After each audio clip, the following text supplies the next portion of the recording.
tidak ada yang bisa membangkitkan semangat itu kecuali Dia, la ilaha illallah.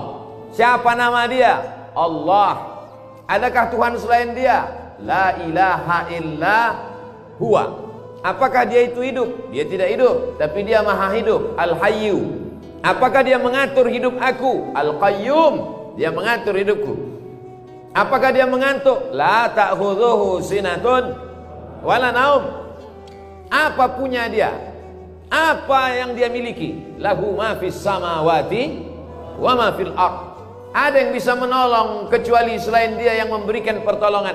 Man dzalladzi yashfa'u 'indahu illa biiznih. Tahu Dia apa yang ada dalam hatiku, dalam kepalaku. Ya'lamu ma baina aydihim wa ma khalfahum wa la yuhituna bi syai'in min ilmihi illa bima syaa'. Hebat kekuasaan Dia. Wasi'a kursiyyuhus samawati wal ardh. Susah Dia mengurus hidup aku. Wala ya'uduhu hifzuhuma. Hebat Dia. Wa huwal aliyyul azim. Ayat apa itu? Ayat kursi. Belum lagi ayat meja, itu baru kursi aja. Oleh sebab itu kalau kita down, yang membisikkan down, rasa hilang semangat, rasa takut, rasa cemas, rasa ngeri, itu setan. Asyaitanu ya'idukumul faqra. Setan membisikkan dalam hati kau rasa takut, rasa cemas, rasa ngeri. Wallahu ya'idukum maghfiratan minhu wa fadla. Allah membalasnya dengan kebaikan, kemuliaan. Oleh sebab itu lawan bisikan-bisikan ini. Ini memang sudah kerja setan. Alladzi yuwaswisu fi sudurin nas minal jinnati wan nas.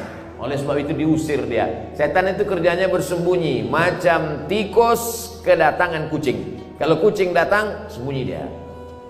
Begitu kucing pergi, datang dia. Yang bersembunyi datang dan pergi itu namanya khannas. Maka disebut dia dengan Qul a'udzu birabbin nas, malikin nas, ilahin nas, min syarril waswasil.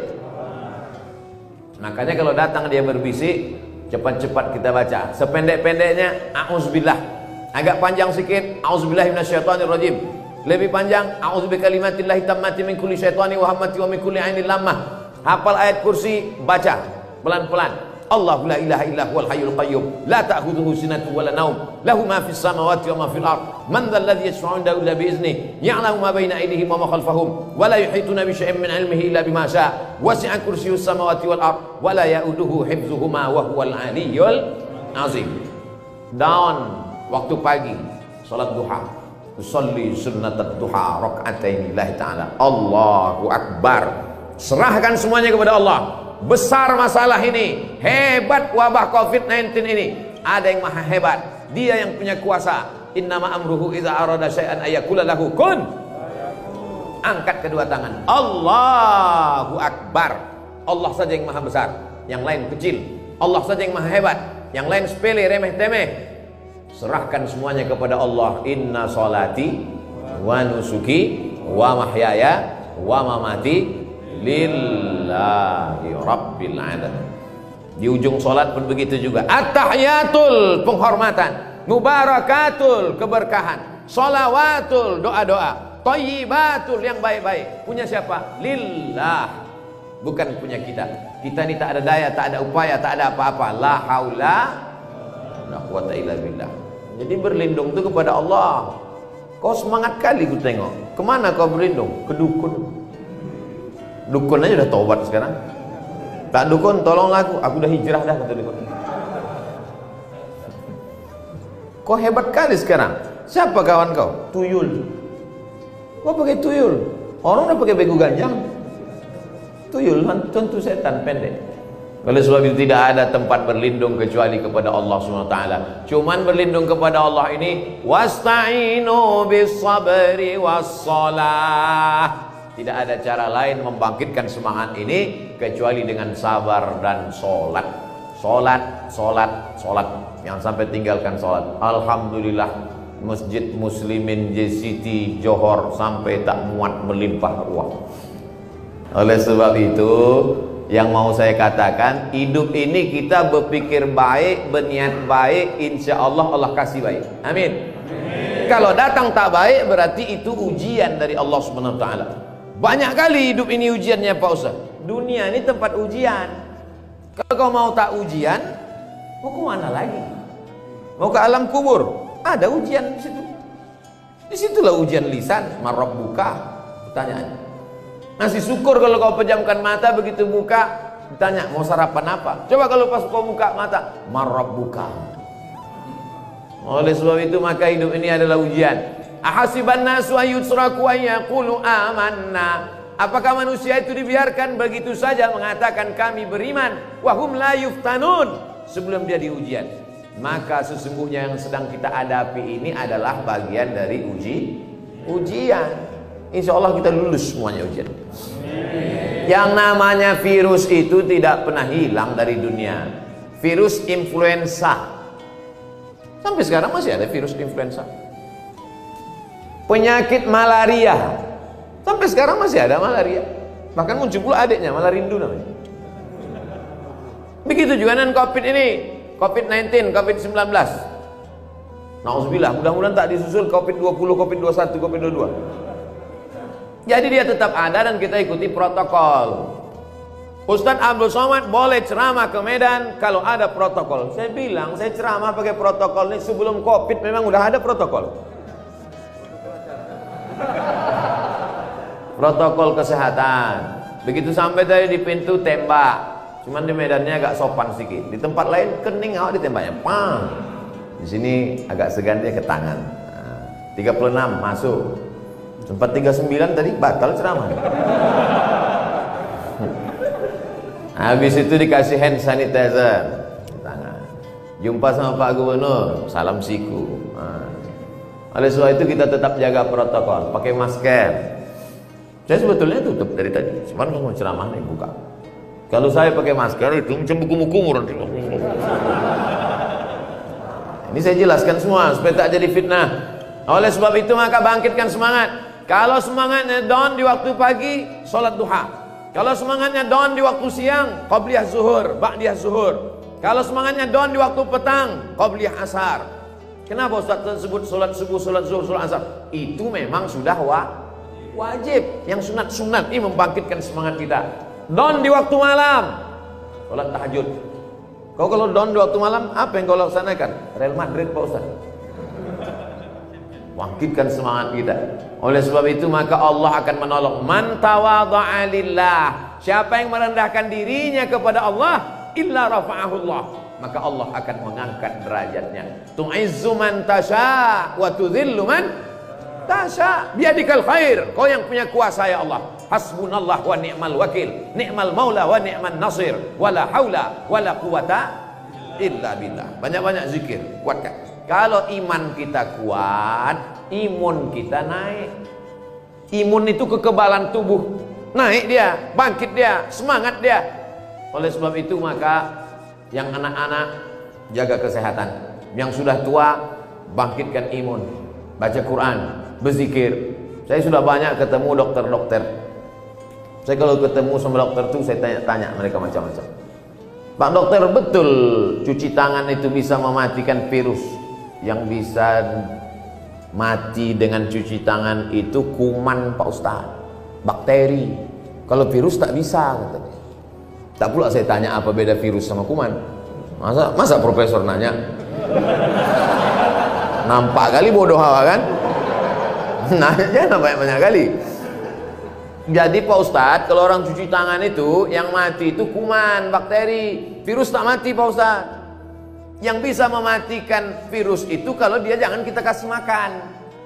Apa makanannya Pak Dokter? Makanan virus itu gula. Oleh sebab itu kalau gula itu kita turunkan, maka virus itu mati kata dia. Apa maksud gula ini diturunkan? Puasa sunnah. Jalan-jalanlah sama Pak Gubernur hari Senin sama hari Kamis. Tahankan. Tak makan. Ustaz tahu dari mana? Saya pernah kena.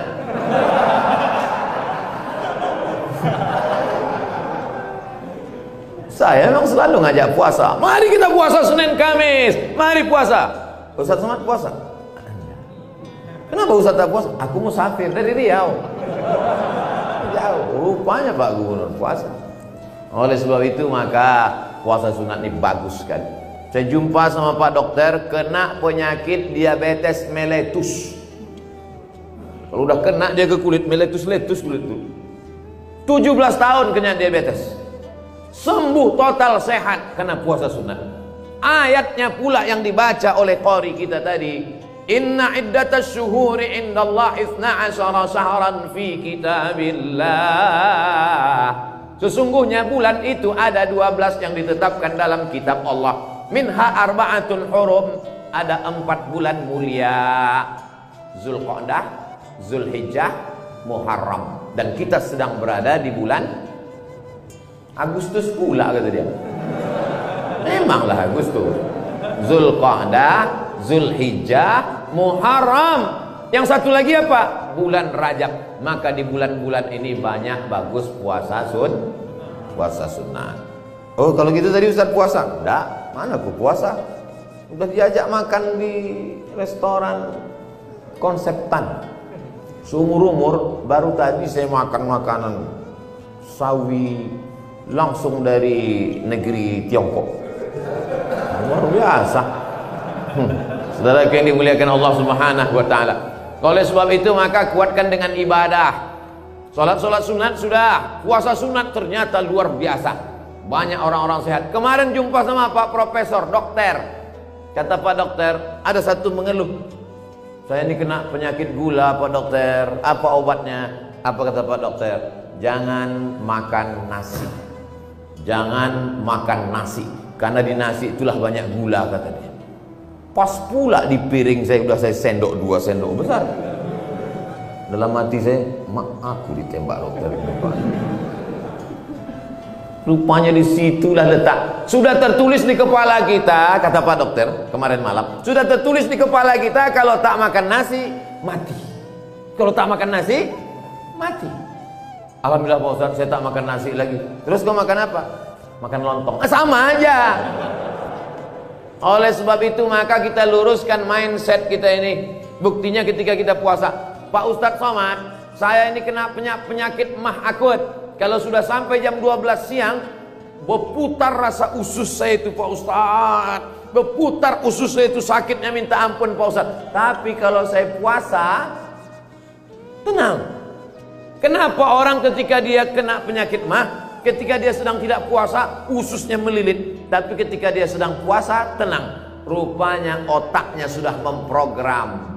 Otak ini berkata kepada usus, hai usus, kau keluarkan asam lambung jam 8 pagi sarapan, makan siang, makan malam.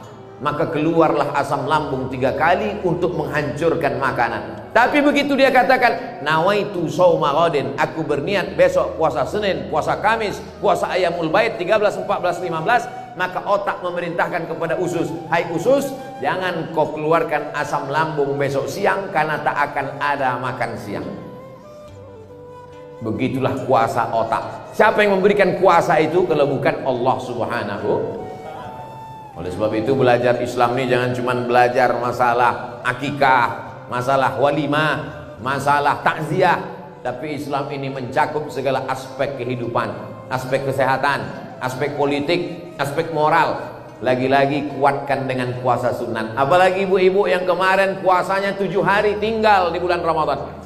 Saya kalau cerita puasa ini selalu saya sebut ibu-ibu karena puasanya tinggal. Rupanya ibu itu tinggal 7 hari, bapak itu 17 hari. Man mata, siapa yang mati, wa alaihi siyamun, punya utang puasa, shoma anhu waliyuhu, ahli warisnya wajib menggantikan puasanya. Oleh sebab itu jangan sampai mati dalam keadaan meninggalkan hutang puasa. Ganti. Yang kemarin-kemarin itu ganti. Satu anak itu ibu tidak puasa 3 bulan. Satu anak 3 bulan tak puasa. Ramadan saat hamil, Ramadan saat menyusukan, Ramadan menyusukan 2 kali, 2 tahun. Ibu 3 bulan puasa? Enggak puasa. Terus waktu nyusun kemana? Udah kuserahkan ke kambing, udah kuserahkan ke sapi. Oleh sebab itu maka 3 bulan mesti diganti puasa itu. Karena kalau sampai mati dalam keadaan meninggalkan hutang puasa, tak selesai. Ahli waris wajib menggantinya. Nah, ini cara membangkitkan imun, membangkitkan semangat. Tapi tetap ikut protokol kesehatan, pakai masker, cuci tangan dan lain sebagainya. Ini sekarang manusia menghadapi COVID ini terbagi 2 Bapak Ibu. Ada satu kelompok yang amat sangat berani menghadapi Covid. Ditantangnya pula Covid itu. Mana Covid itu? Biar kukumur-kumur pakai Covid. Yang satu lagi pula terlalu takut kepada Covid. Takut. Sampai bersin pun ditahan. Rupanya keluar dari bawah. Oleh sebab itu menghadapi Covid ini kita tetap berikhtiar. Karena kita adalah ahlus sunnah wal jamaah. Kita bukan ahlul bid'ah. Kita adalah orang-orang yang beramal karena Allah Subhanahu wa taala. Tetap pergi kerja, langkahkan kaki pagi, bismillahi tawakkaltu 'alallah, la haula wala quwata. Komandan angkatan laut masih mau ke masjid ikut pengajian. Gubernur tentara bintang 3 masih mau ikut pengajian. Ini baru jadi RT udah tak ke masjid. Oleh sebab itu maka ini adalah pelajaran kita bersama. Dulu waktu masih Pak Gubernur belum jadi gubernur, saya ketemu beliau di masjid. Jumpa di masjid di Sibolga, jumpa di masjid di Medan. Setelah jadi gubernur, ketemu pun di masjid. Kemarin subuh dengan Bang Ijek, jumpa di masjid. Saya pikir mereka ini sudah sibuk, banyak tamu, tak sempat lagi ke masjid. Jumpa di masjid. Banyak juga di tempat lain, pas kampanye-kampanye aja jumpa di masjid. Habis itu tak ada ke masjid lagi. Tapi mereka tidak. Setelah saya telusuri, rupanya mereka memang orang-orang masjid. Jadi ada mobil pembersih. Gimana ceritanya Bang ini mobil-mobil pembersih masjid? Inilah Pak Ustadz, kita ini kan diajarkan supaya jaga kebersihan. At-tahuru syatrul iman, kesucian, kebersihan sebagian dari iman. Tapi kadang kita malu. Kalau di tempat tetangga sebelah itu kita tanya mereka, mana WC-nya? Tapi kalau tempat kita tak perlu kita tanya. Kita pejamkan mata, cium aja napas, langsung tahu di mana letaknya. Oleh sebab itu makalah muncul mobil-mobil gratis pembersih WC-WC ini Pak Ustaz. Jadi mereka memang orang-orang masjid. Peradaban kita dibangun dari masjid. Oleh sebab itu masjid ini cantik luar biasa. Dari mulai kubahnya, indah kaligrafi, Asmaul Husna, lampu-lampunya, keramiknya, macam kaca di bawah. Hati-hati yang pakai kain. Oleh sebab itu AC-nya, Masya Allah. Kami di dalam ini menengok kalian yang di luar tuh macam akuarium. Macam-macam ikan mas koki nampak kan. Oleh sebab itu masjid ini kecil tapi Masya Allah artistik. Ada pula papan tulisnya. Itu menunjukkan pengajiannya pakai papan tulis. Betul-betul ngaji. Dan saya tengok jadwalnya penuh. Senin malam Selasa, khotib Jumat. Khotib Jumat memanglah ada khotib kan. Ada pula pengajian. Oleh sebab itu maka ini pengajian-pengajian di hidup. Kalau tidak, na'udzubillah, anak-anak muda. Itu anak-anak muda. Kalau sudah anak muda ke masjid, insya Allah selamat. Selamat dari narkoba, selamat dari pergaulan bebas, selamat dari LGBT, selamat dari perbuat anak-anak muda. Dari mulai pintu tadi anak-anak muda sampai ke dalam banyak anak-anak muda. Oleh sebab itu maka kita bersama berkumpul di masjid, bangkitlah semangat. Adapun bahwa dunia ini macam-macam datang. Ada kalanya datang dari laut, tsunami namanya. Ada kalanya datang erupsi. Kemarin kita melihat awan menggumpal di atas. Sejak dari zaman dulu sampai hari kiamat nanti dunia ini akan terus begini. Tak ada amannya, tak ada damainya. Oleh sebab itu bagaimana kita menjalaninya bergantung kepada Allah, memperkuat ibadah. Falya'budu rabb hadzal bait. Banyak-banyaklah kau beribadah kepada Allah. Kalau kau banyak beribadah kepada Allah, dua dijanjikan Allah. Apa dia? At'amahum min ju'. Kalau kau lapar dikenyangkannya perutmu. Wa amanahum min khauf. Kalau kau takut diberinya kau rasa aman dari rasa takut. Orang kalau terlalu takut tuh nggak bisa tidur Pak. Nggak bisa tidur sampai jam 2 malam mata berkedip-kedip. Gimana nanti kalau mati? Gimana nanti ini mobilnya dijual orang ini? Mana ini utang-utang di bank ini mati lah. Akhirnya pergi ke psikiater, ngadu ke dokter. Pak dokter, aku tak bisa tidur udah 2 malam ini Pak dokter. Kata dokter itu dalam hati, kok masih lumayan 2 malam. Aku udah 2 bulan tak tidur. Kenapa ibu pikir dokter itu tak takut dia? Dia lebih takut lagi daripada kita. Karena dia tahu. Kita ini tak takut kan karena tak tahu. Orang tahu itu lebih takut daripada orang tak tahu. Makanya bersyukur juga saya ini banyak tak tahu. Karena kalau tahu makin takut kita. Tapi ketakutan kita kepada Allah, takut pada azab kubur, takut pada neraka, mengalahkan ketakutan-ketakutan pada dunia. Makanya khutbah Jumat apa pesan khatib? Ya ayyuhalladzina amanu, hai orang beriman, ittaqullah, takutlah kepada Allah. Besarkan Allah sehingga kecil dunia ini di matamu. Habiskan takutmu untuk Allah sehingga tak tersisa pada yang lain. Kalau tidak, kita ini terlalu takut, cemas, ngeri, takut, cemas, ngeri, jantung deg-degan, tak normal. Coba rasa dada masing-masing, gimana? Alhamdulillah saya masih normal lagi. Ada sebagian orang itu tak normal, macam-macam bunyinya di dalam.